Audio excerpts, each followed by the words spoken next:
చాలా క్లుప్తంగా నల్లగొండలో పెరమాలపల్లి ప్రణయ్ని, అట్లాగే భువనగిరిలో అంబోజు నరేష్ని, ఇటీవల కాలంలో నిన్న మొన్న సూర్యాపేటలో మాల బంటిని ఎంత క్రూరంగా నరికి చెప్పారో మనం చూసాం.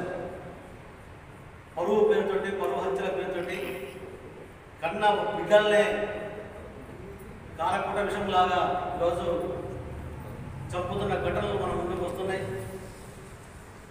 కానీ ఈ సమాజంలో, భారతీయ సమాజంలో మేలున్నటువంటి కుల సమాజాన్ని పెకిలించాలన్నా, ఈ కుల నిర్మూలన జరగాలన్నా విరివిగా కులాంతర వివాహాలు జరపాలని చెప్పేసి మహానుభావుడు బాబాసాహెబ్ అంబేద్కర్ గారు కోరుకున్న కళలు ఏదైతే ఉందో రాజ్యాంగంలోనే దీనికి ఒక రాజ్యాంగబద్ధాన్ని చేసినటువంటి సందర్భం ఉంది.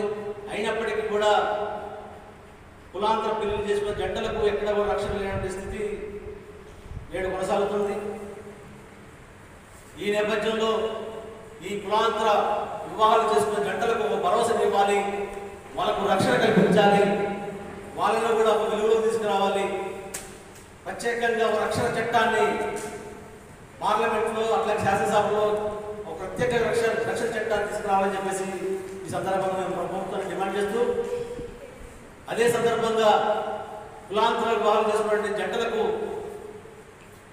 ఎస్సీలుని అమ్మాయి కానీ అబ్బాయి కానీ చేసుకుంటే 2,50,000 రూపాయలు ఇస్తున్నారు. గతంలో 10,000 మాత్రం ఇచ్చేది. అది మన పోరాట ఫలితంగా 2.5 లక్షల రూపాయలు కూడా అసలు చేయడం జరిగింది. ఇది ఎస్సీ ఎస్టీలకి కాకుండా ఎవరైతే కులాన్ని తమ కులంలో కాకుండా ఇతర కులాలను ఎవరు చేసుకున్నా కూడా వారికి ఆ ప్రోత్సాహక బహుమతులు ఇవ్వాలని చెప్పేసి ఈ సందర్భంగా ప్రభుత్వాన్ని డిమాండ్ చేస్తూ, అట్లాగే వారికి రక్షణతో పాటు ప్రభుత్వం ఇచ్చే సంక్షేమ కార్యక్రమాలు కూడా వాళ్ళకి అమలు చేయాలని చెప్పేసి, ఇప్పుడు కొనసాగుతున్న ఇంధన మహిళల్లో ప్రత్యేకంగా వారికి ప్రాధాన్యత కల్పించాలని చెప్పేసి, అట్లాగే 10 లక్షల రూపాయలు ప్రతి కుటుంబానికి ఒక భరోసాని ఇచ్చేందుకు ఆర్థిక సహాయం ఇవ్వాలని చెప్పేసి ఈ సందర్భంగా మన ప్రభుత్వాన్ని డిమాండ్ చేస్తూ, ఈ రకంగా రాష్ట్ర వ్యాప్తంగా అన్ని జిల్లాల్లో కూడా ఈ కార్యక్రమాలు నిర్వహిస్తున్నాం. మొన్ననే ఫిబ్రవరి 14వ తారీఖున హైదరాబాద్ సుజయ విజ్ఞాన కేంద్రంలో పెద్ద ఎత్తున ఈ కులాంతర వివాద జంటలతోటి ఒక సదస్సు కూడా జరిగింది.